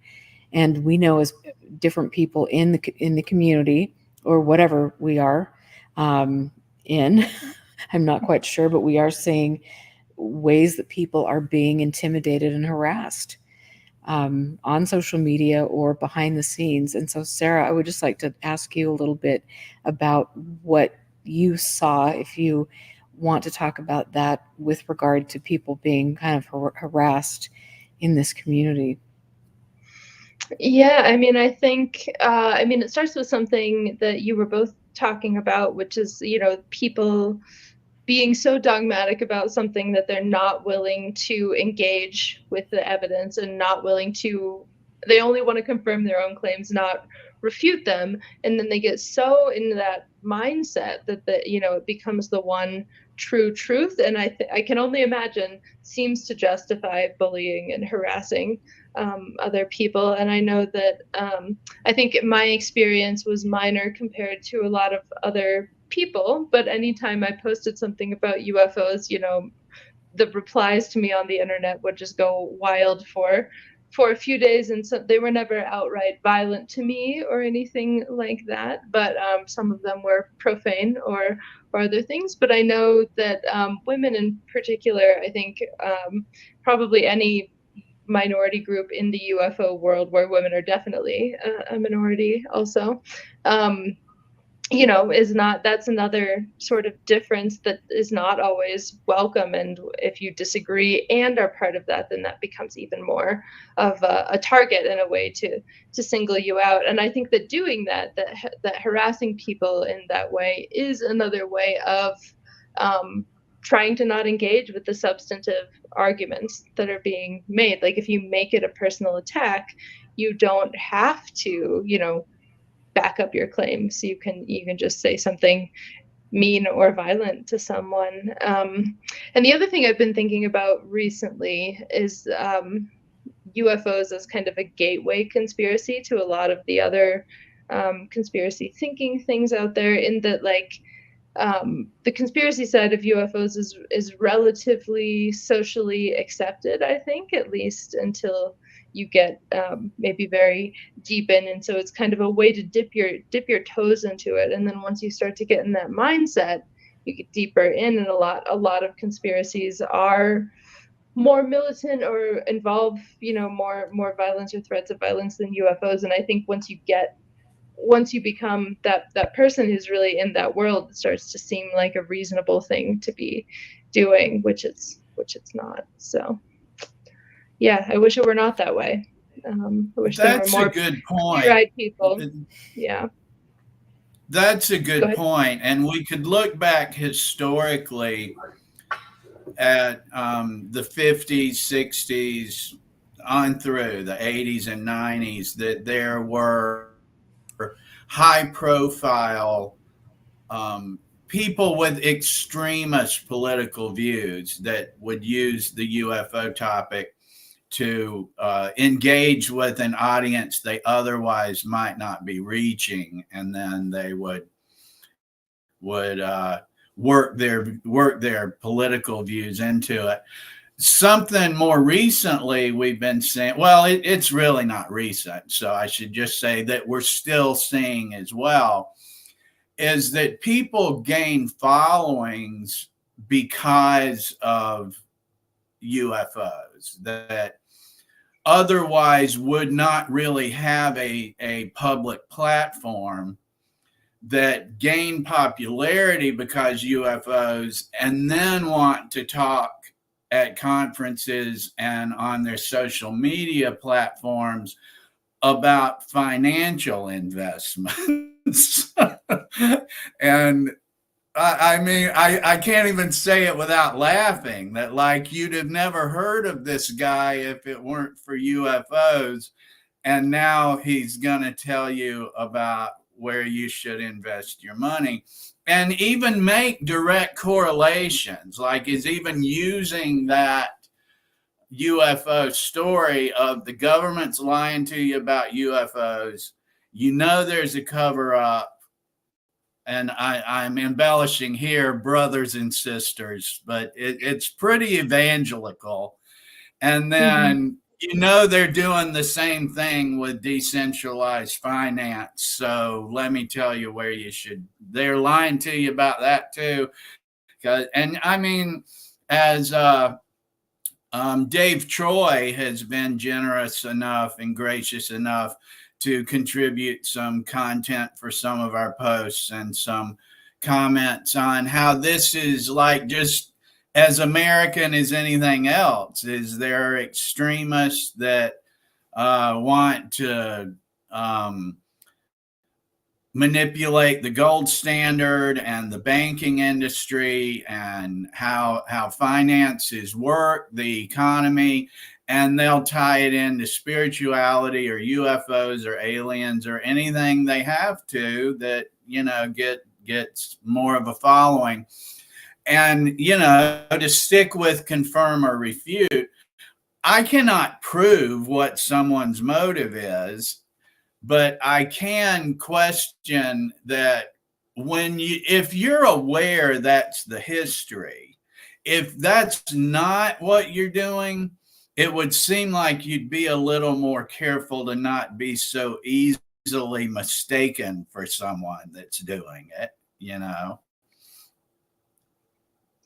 Yeah, if they were thinking it through that way. And yeah, I would say if anybody jumps from any topic to straight to decentralized banking, you should probably just get out of there. That's probably a red flag no matter what.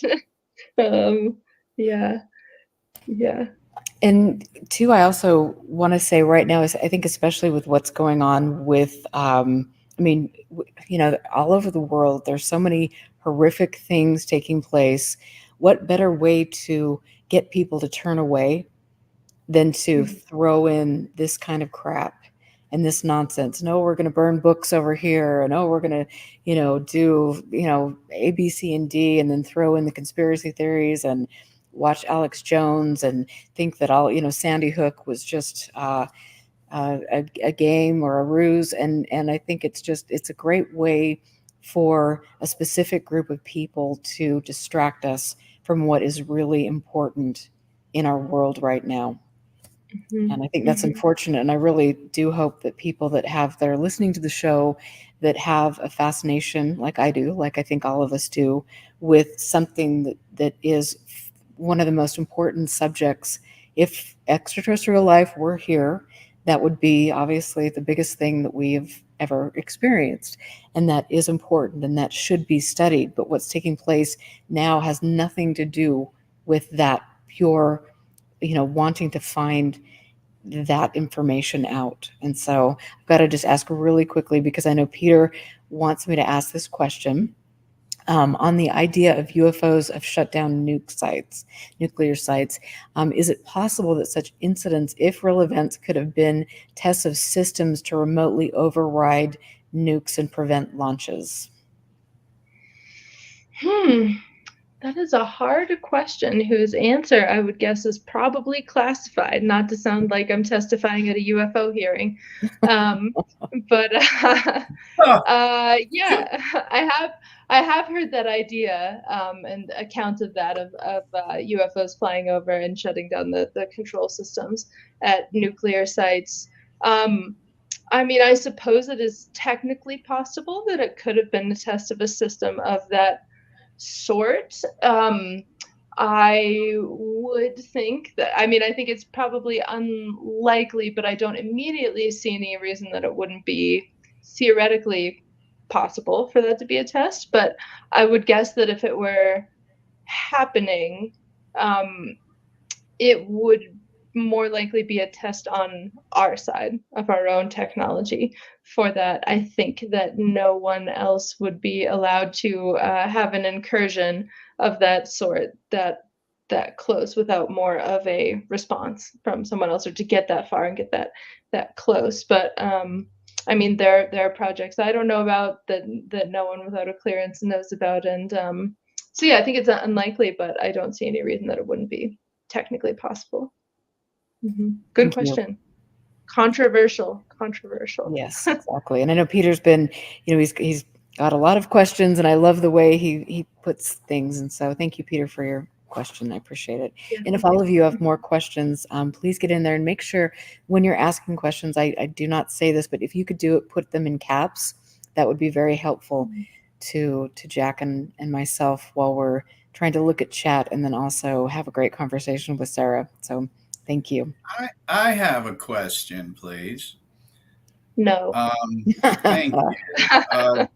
Sarah, you recently wrote at Scientific American a piece about the NASA astrobiology program, and that scientists were attending and discussing what they might do, how they might inform the public if they discovered alien life.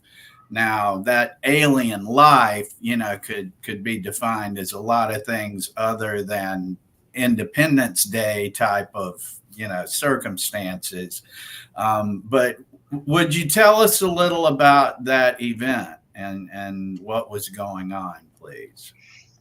Sure. Yeah, that was an event where the NASA astrobiology folks wanted to bring together their own people from the space agency, university researchers who work in some kind of astrobiology usually, then science communicators and people who study science communication, like the the research about science communication, and then also journalists who would ultimately be writing news stories. Wanted to get us all together to talk about, like, what can NASA do to make my job easier or better, and what can we all do to make communicating information to the public better, which is kind of a weird thing. I was not always totally comfortable with it, because it does feel a little bit like, hey, let's, or it could read as, hey, let's manipulate this message to the public, which is not what it was. But they wanted to get together and mostly look at examples from the past of when potential developments in the search for alien life had happened, like,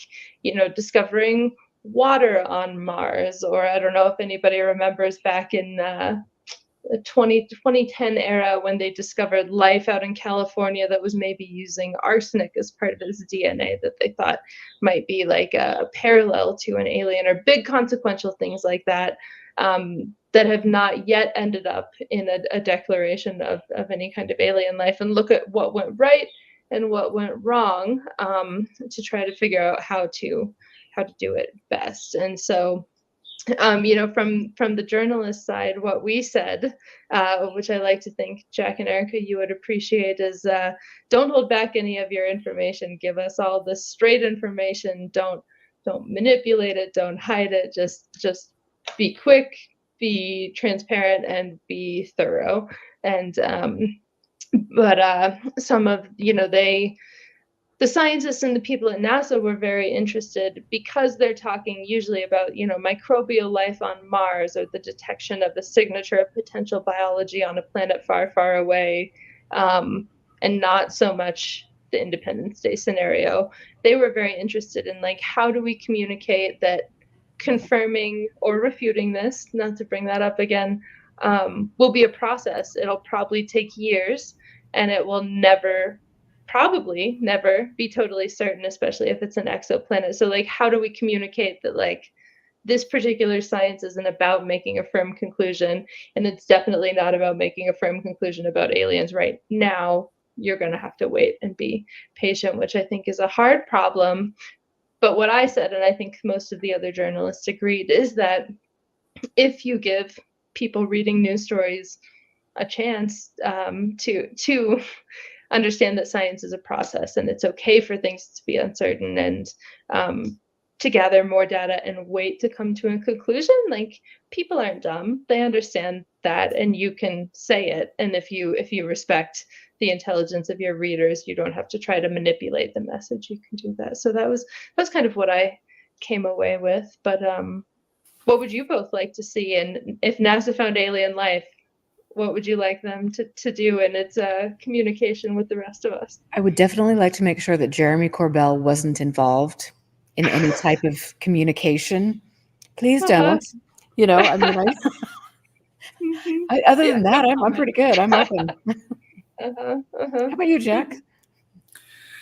One of the things that Sarah went into in that article at Scientific American was the relatively recent thing about the clouds on Venus, that there might have been some I don't even know what you call it, stuff identified in it that would indicate life.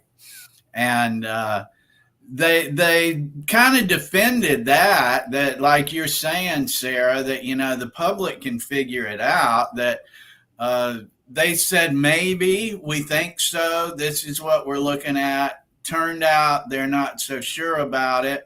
But yeah, I think that's a good example of, what are you guys doing with all of these research funds? And let us know. You don't have to wait till it's been reviewed and reviewed and reviewed and confirmed 18 times, and 4 generations later we're ready to maybe go ahead and announce it. Right. Right. Yeah, and how can you, if you want people to know science is a process, you have to actually be willing to show them that. You can't hold back until the end. You need these steps along the way. Um, yeah. The Venus one was definitely interesting. And what always interests me about that and some of the things we found on Mars and some of the signals, the radio signals that people have said over the years, oh, maybe that's a broadcast from an intelligent civilization, is that like there's a not small percentage of people, not even on the UFO side of things, who are pretty sure that scientists have already found alien life, just like hearing the headlines over the years and things like that. And I actually think that talking about it more in those kind of incremental steps can help, bring some of that back where it should be, where they'll be like, oh no, I see, that was just, that was a mistake, that was uncertain, things like that. But because there are a lot of people walking around just thinking that people have already found aliens on Mars, believe it or not. Yeah, absolutely. I think you're right. There's a general public consensus that they've just heard it so much and seen it in so many films and TV shows. And even though we intellectually know that's fiction, it has an effect over time that it's pretty much taken for granted that the United States federal government is covering up what it knows about UFOs, which is thought to mean extraterrestrial or non-human intelligence. When, my personal opinion is a more reasoned look at that is, there's a lot of cover-ups of a lot of stuff, and it's in many cases properly classified information and probably doesn't have anything to do with extraterrestrials the vast majority of the time. And I think the more we learn about the kind of things that Sarah has had her feet firmly planted in for quite a while now, in other words, science, the more we will understand that it'd be pretty difficult to get a human extraterrestrial contact event past the scientific community without it having any, it'd be pretty tough to land a craft in Vegas and nobody knew it but the guy that was at the house. What KLS? Yeah. George Knapp knows it. Come on now. Yeah. Oh, yeah. There's aliens in Vegas. Come on. You've heard that. You've heard the stories, Jack. That's true. Also, scientists are the most notorious leakers. Like, they are not good at keeping their mouths shut. Every big discovery that was supposed to remain secret, like up to a certain point where they made an announcement, like it always leaks. They're very nosy. They're nosier than me. There would definitely be information coming out about it. Right. Jack, do you have any? Something else you wrote about at Scientific American was the Dream Chaser. That's a product of Sierra Space, and it takes supplies to space stations or things in orbit around the planet, but can have some other uses as well. One of the things I thought was fascinating about it, I read where you reported that a component of the Dream Chaser was, as it comes back into the atmosphere, it can release things intended to be burned up upon reentry, and that's a way to dispose of garbage from the space station or things that it's waste that it's accumulating. But tell us some, please, about the Dream Chaser and the things that it could be doing. Sure. Yeah, the Dream Chaser is a very interesting spacecraft that was built here where I am in Colorado, just a few hours away. And if people haven't seen it, it kind of looks like a smaller space shuttle, or I also like to think kind of like a space killer whale. It's just kind of like a sea mammal. But so it's a space plane of a sort. They call it a lifting body craft because it lands with its body being lifted.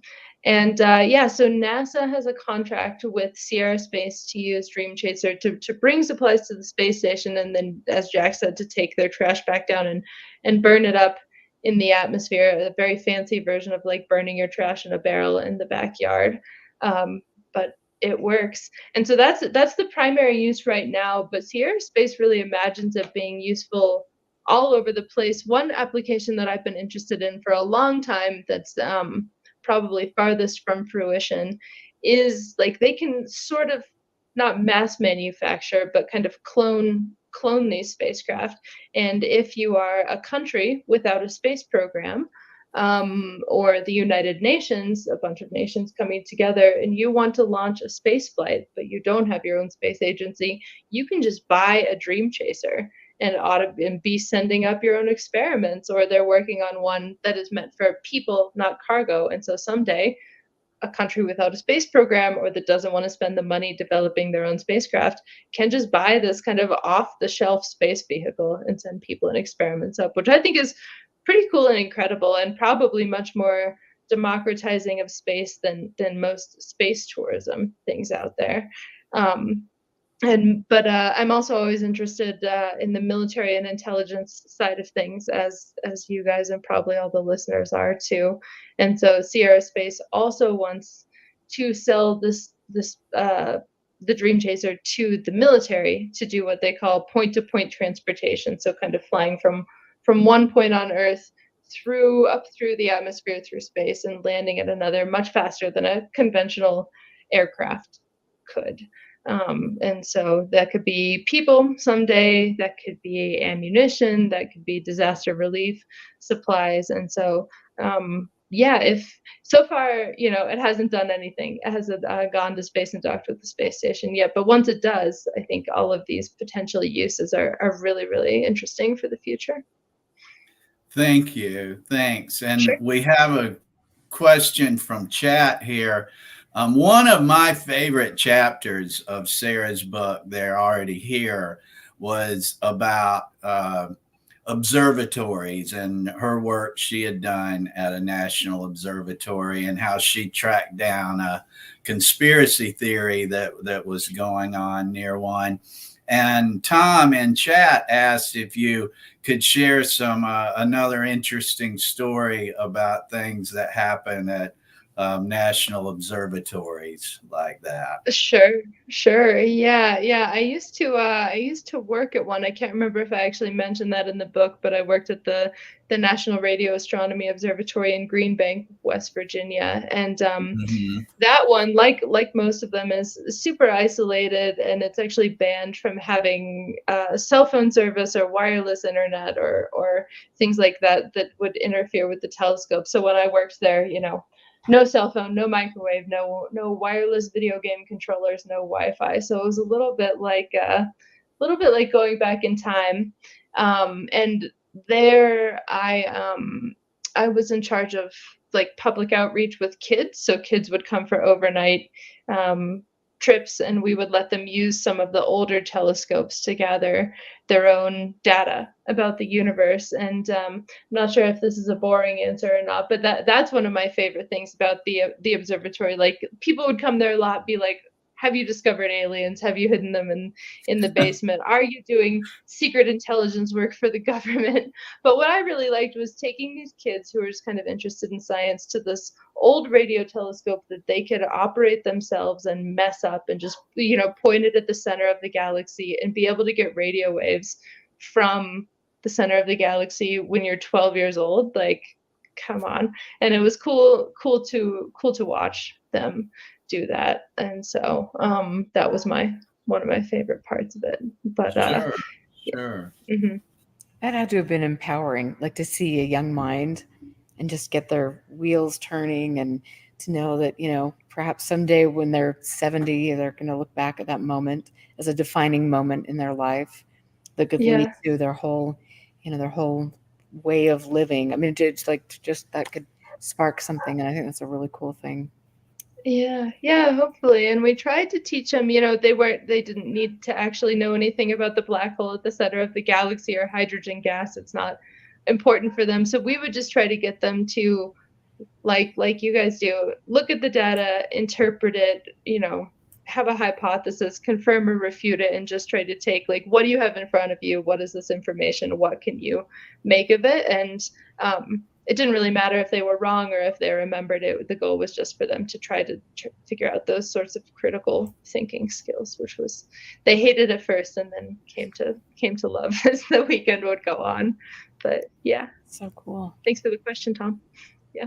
Absolutely. And thank you for being here and having a great conversation. I always love having you on the show. And I'm going to take you up on your camping offer. Like, to come over there. Oh my gosh. Yeah, it's not that far away. It's a nice long weekend road trip, right? Okay. So I could use a little road trip. And one, okay. So just one final thought on the UFO subject. Sure. Like, if you had advice to give to somebody that was new in the subject coming into this.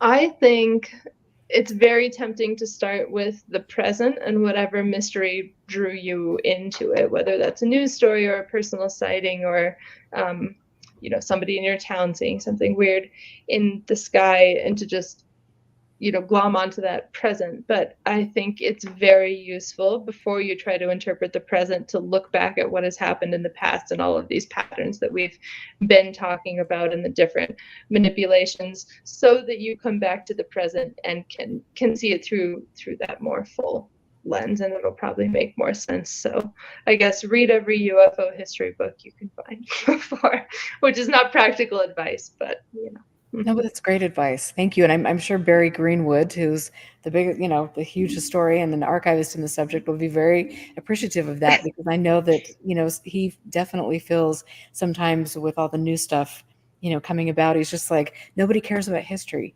And that's such a sad thing, because we should all care about history. Doesn't matter what topic we are involved with. We should all look back and learn lessons from history, and how we don't do that. So that's a great comment, a great closing comment. Thank you. And so I want to just, this is really just always a wonderful conversation. And I want to direct people to your website, which is sarahscoles.com. And you can get your books, so you Countdown, They're Already Here, Making Contact, which we didn't talk about, but I know we talked about that before. But you can purchase your books on Amazon. Is there another way to get them? There's a few different ways, but if people go to my website, the book has a page and it has all the different options of where you can get the book. So that's probably easiest. Perfect. I love your website, by the way. It's beautiful. Oh, thank you. Very cool. Thank you. I love it. So thank you, Sarah, for being here, and we will touch base with you soon. And thank you, Jack, for being my partner and being here as well. So thank you both very much. Good night, you guys. Yeah. Thank you. And thank you. Thank you, Sarah. Have a great weekend. All right. Good night, Jack. I'll touch base with you later for sure. So everybody, thank you so much for being here. I'm Erica Lukes. Again, I want to thank people for being in chat, who always are so mindful and respectful and ask great questions. People that are new to the subject, people that have historical background in the subject. Everybody, this is the community that we should strive for. And I also want to thank people that are getting in and becoming involved with Patreon and expandingfrontiersresearch.org. So please go there and show your support. Make sure, even if it isn't financial, that you go share our work, because this is important. We know that we're doing incredible work. I think so. I'm very proud of it. The Utah Investigative Journalist actually recognized our work about Phenomicon, and so that is a really important thing for all of us. So make sure that you click like, subscribe, share. I hope all of you have a wonderful weekend. And I mentioned at the beginning of the show, Dr. Mensch is going to be on the show next week. And I'm sorry, I really think, to me, this is going to be one of the most important shows that I have done, because of the environmental work that he has accomplished going up against big corporations over the decades here in Utah. And you will just be in shock about some of the things that he has to share with you. Again, we're going to be talking about the Uinta Basin Railway and the environmental disaster that could pose. We're going to talk a lot about what's going on up near Skinwalker Ranch and also here in Salt Lake. And I hope you will join me for that, because not only does that affect what goes on in Utah and in our environment, but that does have a global impact. So anyway, thank you very much. You guys have a wonderful weekend. Stay safe, and we will catch you guys next time. Thank you, Mario, for being here behind the scenes. Take care, you guys.